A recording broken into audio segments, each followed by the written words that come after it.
Hi everybody, today I wanted to talk to you guys about where I've been for the last month and also tell you what books I read in the month of May. So first, I want to apologize for anything, but I had an unexpected death in the family and it took me away from reading, and I hadn't been reading that much when I was up home. But I did get to read some books last month. I'm like really behind on my Goodreads reading goal. I have no idea how I'm going to catch up, but anyways, without further ado, these are the books that I read in the month of May. The Rules of Prey by John Stanford, and this is about a detective named Lucas Davenport, and it kind of revolves around him and how he solves the crime, because he's not like your average detective. It's really good. This one, the killer was leaving like letters, rules of how to be a killer, I guess. It was really kind of creepy in that sense, and this is the first mystery book that I've ever read. But in all, I really enjoyed it, and I'm hoping to continue on with the rest of them. They're all like something of Prey, like Mind of Prey, Rules of Prey, Shadow of Prey, Eyes of Prey, so they're all different. So this is the first one. I know there's like 100 of them out, so if you want a more in-depth review of what goes on in this book, just let me know, or any of the books that I read was Dominated by Maya Banks, and this was the second book in the Enforcers series, I guess, and it had to do with Drake and Evangeline, I guess that's how you say her name. And the first book left off on a kind of cliffhanger, and I was really excited. It wasn't going like every other book I've ever read. I mean, it kind of did, but it was going really good. And you know, the first one left off in a cliffhanger, and this second one, I was hoping for it to go in a different direction than what it did. I enjoyed the book just as much, not as much as I wanted to. I feel like it did turn into every other book that you've ever read, and I was really hoping for more. So I gave this book about a 3 out of 3, like maybe 3.5 out of 5 stars. It was good. I hope to continue on when the next books come out. But honestly, it was hard for me to get into this book because I wasn't rooting for the main character. I wasn't rooting for her to be with Drake. I wanted her to be with Silas, or, you know, one of the other guys. Like, it's hard when you're reading a book and you much like the secondary characters and the side characters compared to the person she's supposed to be in with. But all in all, it was an okay, like I said, 3 out of 5, 3.5. The next 2 books that I read are, I guess, a duology. I would assume they're a duology. The first one is 7 Nights to Surrender, and then the second one is 8 Ways to Escape. And there's about a girl who goes to Paris to find herself. Cliche, yes, she knows. And she meets a man, and he goes around trying to picking up tourists, and it was really cute. But she wasn't falling for it, and she was calling him out and all his shit, and it was kind of their adventure in Paris was the first book, and I wouldn't say it left on a cliffhanger, but it did leave you wanting to know what happened to the characters. So in all, it was pretty good. I gave it like a 4 out of 5 stars, so Goodreads, I do believe.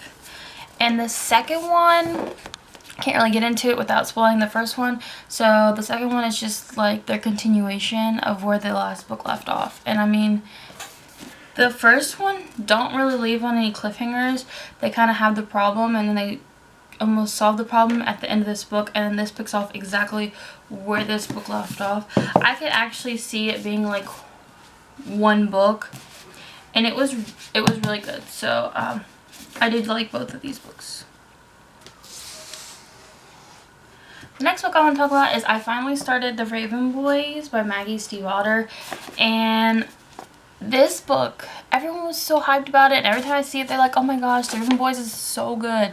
Well, I started reading it, and I was like, I don't get why everyone's like obsessed with this book. Well, I do say that I liked the plot line and I liked the characters, and that's what pushed me through this book more than what was going on. So This is about a group of boys, and they go to this boarding school, and they're like, the boarding school's mascot is a raven. That's why they're called the Raven Boys. And Blue is the daughter of a psychic, and everyone in her family is a psychic, but she's not psychic. She's more like I guess like a battery pack is how they explain it in the book. So she heightens their energy or whatever.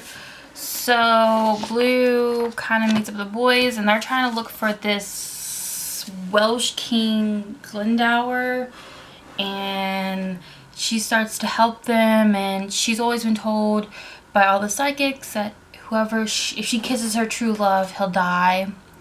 And yeah, so that's kind of the premise, I guess, of the book without giving it away. I know it sounds kind of boring, but it was good. You have to give it about 150 pages, 100 pages to really get the story kind of going, but still it's still kind of a slower moving book. And if you're going into this expecting it to be about a romance, there's not much romance in any of these books that I've read so far. I've only read The Raven Boys and The Dream Thief, so, but I love most of the characters. Some of the characters really were like, I don't understand, I just don't get it. But I'm continuing on right now. I'm actually reading Blue Lily Lily Blue, and hopefully I can get through that soon. The next book I want to talk to you guys about is the best book that I probably might read all year. Well, at least until the Throne of Glass and Emperor Storms. Speaking of, I can't express what this book made me feel. After I read it, I had to go back and like reread the ending because I was just so like distraught almost. And that would have to be A Court of Mist and Fury by Sarah J Maas. This was an awesome continuation from A Court of Thorns and Roses, and it goes into you want to say you know where it goes, but you don't. This book will leave you wanting more. I almost kind of wish I didn't read it and I could wait until the next book comes out and read it then, because now I'm like pining to know what happens, and I have to wait a whole nother year to get it. But I highly recommend this series. I can't really go into too much about what happens in this book considering it is a sequel, but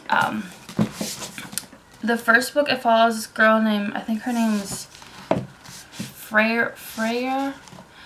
I don't know. In my head I call her Freya. I don't know. Sometimes I do that when I can't pronounce the person's name. I just call them whatever I want.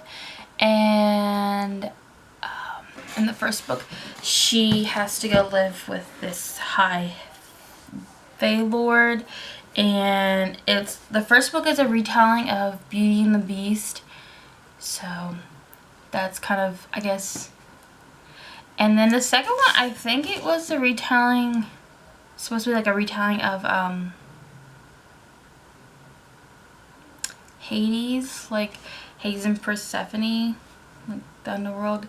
So just pick it up. You won't regret it. This book will leave you mind blown and have you leaving with all the different feels. The books that I read in the month of May, if you want me to do more of like a full in-depth review on any of them, just let me know. And I want to thank everyone who watches, and I hope you guys have a great day. Thank you. Bye.